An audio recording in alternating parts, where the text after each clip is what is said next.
Okay, alam mo, ang interest ko na hindi pa natin napapag-usapan, paano mo dinidisiplina si Wonderboy as a father? Paano ang disiplina mo sa kanya? Pinapalo mo ba? Hindi naman, no? Namamalo ka ba, Papa Arby? Noon, sir. Okay. So, paano mo Pero ngayon, siya, di na. Wala na. paano mo siya nadidisiplina para sumunod sa kagustuhan mo sa kanya? Kuha ka sa tingin. Yun ang respeto sa ni Wonderboy. Yes, sir. Okay, pag tinuturuan mo siya, ikaw ba ang gumagawa ng drills? Paano, gusto ko Yes, lang noon, malaman. sir. May drills ba si Wonderboy na ginagawa mo para sa kanya? Yes, noon. Saan mo naman napupulot yung mga drills na yan kung di ka billiard player? Paano mo napupulot yung mga drills? Kinokopya mo lang sa mga Yes, sir. YouTube? Oo, sa YouTube. Nung nakikita ko sa... Nung nandun pa si Orculio sa Amerika, saka Royce Basement, na nagpa-practice siya ng nag-drills na. So ginagaya mo yung mga drills ni Royce Basement? Yeah. Si Paring Roy at saka si Orculio? Ba, okay pala. O ngayon, ang hindi ko makakalimutan dyan is baliwala yung pinagawa ko kay Wonderboy na 17 racks. Yes, sir.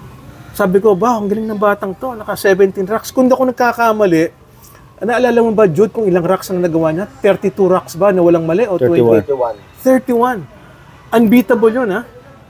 Kaya, alam po nyo, kaya ako, bilib na bilib kay Wonderboy during the pandemic. Ang hinihingi ko lang kay Wonderboy, ipasa mo lang ang 17 racks. Kasi noon, kaya ako, importante yung 17 racks na yan. Kasi pag may lumapit sa akin na nagpapasponsor, sabi ko, kung hindi ka makaka-17 racks, sayang lang ang pera ko sa'yo. Ipasa mo muna yun. Kaya napasikat ko yung 17 racks eh. At marami rin bumagsak. Marami rin pumasa. Oh. Pero kung ako nagkakamali, nung ginawa ni Carlo yan sa bahay ko, naka 28 racks yata siya. Si Johan Chua, kung ako nakakamali, naka 26 racks. No? So magaling talaga yung dalawa. Pero si Wonderboy, nag 32 racks. Kaya talagang may tira talaga yung bata. Ngayon, alam mo, excited ako na dalawang bata ang alam kong magaling ngayon eh. Si Wonderboy at si Bernie Regalado. Regalario, si Bernie.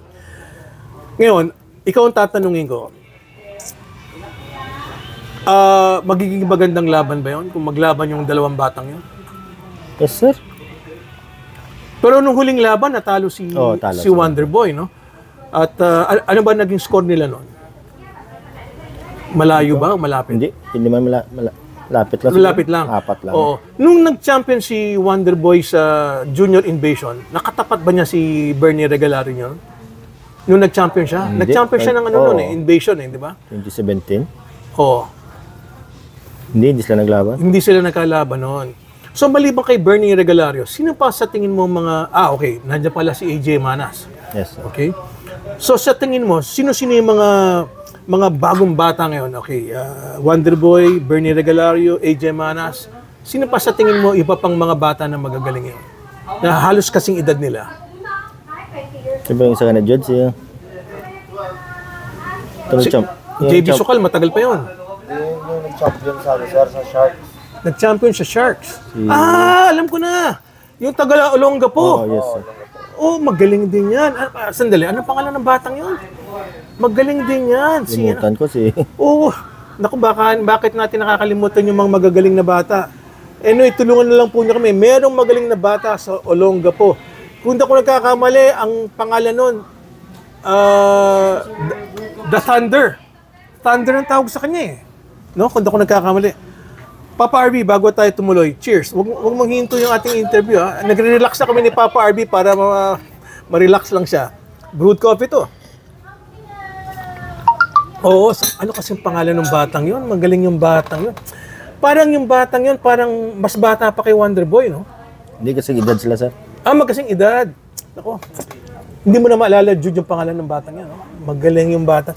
Bakit yung batang yan na pansin ko lately, hindi ko na nakikita? Oo, ako nga, hindi ko na nakita. Sana hindi nagkasakit. Magaling yung batang yun. Sayang, nakalimutan natin ang pangalan. Taga Olonga po yan at marami ring tinatalo. No? Ngayon, yun ang mga upcoming. Pero si Wonderboy, ilang taon ang tanda niya kay Bernie Regalario? 1 year? 1 year, sir? 1 year. Si Wonderboy, 19 or 18? 19. 19. So, si Bernie, 18. Tapos, itong si AJ Manas, 17 lang. Si 16 or 17, hindi ko... Oo, tanga. Baka 16 pa pala, no? CJ Mana, 16. 16, wow. Sobrang bata ni AJ. AJ, congratulations. Ikaw ang nag-champion sa Vietnam sa juniors at umabot ka ng finals. So, congratulations kay AJ. Sa akin po, ito na yung bagong cream of the crop ng mga bata. No, sana magpatuloy sila at sana gusto ko maging magkaibigan din sila. Kasi magkalaban sila, pero at the end of the day, kailangan magkakaibigan din kayo. Kasi kayo magsasama-sama, di ba? Ayun, alam mo, tulad yan, di ba? Si Django at si Efren, sila yung magkasama. O, pag bumiyahe. O, tapos, si John Chua at saka si Jeffrey Ignacio, nagsama din yan. Bandang huli, 3 na sila ngayon. Piti si Dodong Diamond.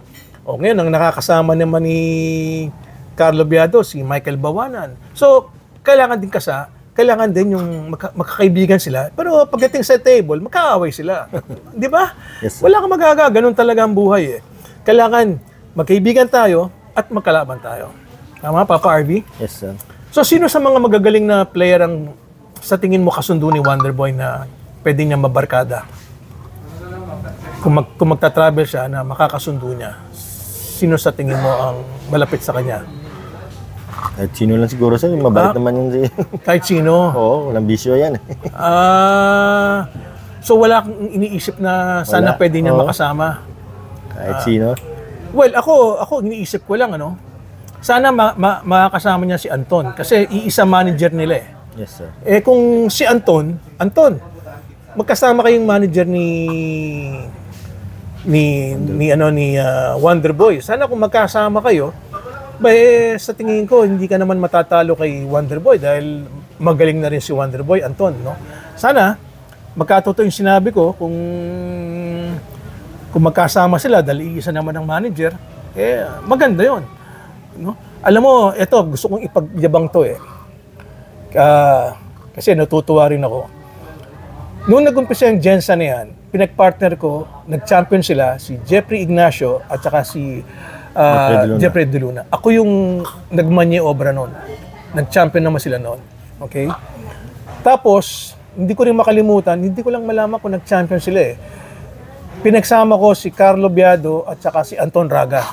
Hindi ko lang maalala kung nag-champion sila. Pero alam ko, maganda naging pairing nila eh. Pero sayang lang, hindi maganda ang naging resulta ng finals nila. Natalo sila kay Gerson Cumayas at saka kay Ryan Sagipid. Oo. Yung si Ryan Sagipid na nakilala ko yan. Ito na yung kaibigan ko, hihinto ko na to. Nakilala ko yan sa taga-Pangasinan yan. Okay, hinto muna natin ang interview kay Papa RV at nandito na yung aking kaibigan na mag-iinuman na kami. Maraming salamat sa inyo, ha? Okay.